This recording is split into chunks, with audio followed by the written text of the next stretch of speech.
9 души са задържани във връзка с нападението на група цигани над деца от клуба по кану-каяк в Асеновград.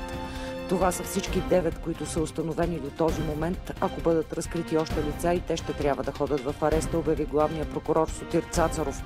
Обвиненията са за хулиганство и причиняване на средни телесни повреди. Никой няма да атакува ромската махала в Асеновград, но виновните ще понесат наказанията си, подчерта Цацаров. Пострадалите при нападението са 7. В Асеновград има засилено полицейско присъствие. Протести ще има до неделя, когато се очаква към града да потеглят и рокери от цялата страна. Спрямо нелегалните постройки в махала Лозница започва процедура за премахване. По думите на вице-премиера Валери Симеонов, инцидентът на язовир Четирсте и извора е започнал като битова свада, но е прераснал в етническо противопоставяне. Протест на полицаите ще има въпреки срещата на министър Валентин Радев с синдикатите в МВР. Недоволството е заради ниските възнаграждения в системата. Полицаите настояват за увеличаване на основните заплати между 15 и 20%. По думите на министъра, двете страни са се разбрали за униформите, а що се отнася до увеличението на заплатите, за него сега няма възможност и по този въпрос може да се работи евентуално след Нова година.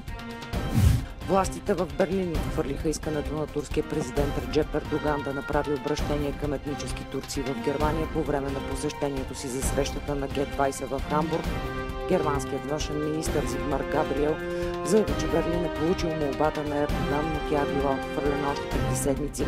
Подобна проява не би била уместна, като се има предвид настоящата конфликтна ситуация в Турция, обяви той и допълни, че въпреки това турският лидер ще бъде приет с почести на срещата. Финансовият директор на Ватикана Джордж Пел беше обвинен в многобройни престъпления срещу деца в Австралия. Най-старият католически духовник в страната категорично отрича обвиненията. Полицията обаче твърди, че има доказателства, ще криминала за престъпления, свързани с сексуално насилие върху деца. Самият Пел обяви, че ще се оттегли от поставения си пост в Ватикана, за да се върне в Австралия и да се изправи в съда. Българските отбори стартират участието си в Лига Европа тази вечер на стадиона на Павлодар. Казахстан Дунав излиза срещу водения от Димитър Димитров Херо Иртиш. По-късно е началният сигнал на мача Партизани срещу Ботев Пловдив в Тирана. На стадион Георги Аспарухов Виваком Арена Левски посреща черногорския Суетейска.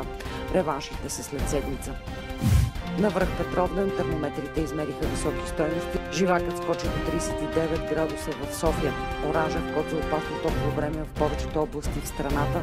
Синоптиците прогнозират в следващите 2 дни температурите да се повишат още и да достигнат 41 градуса.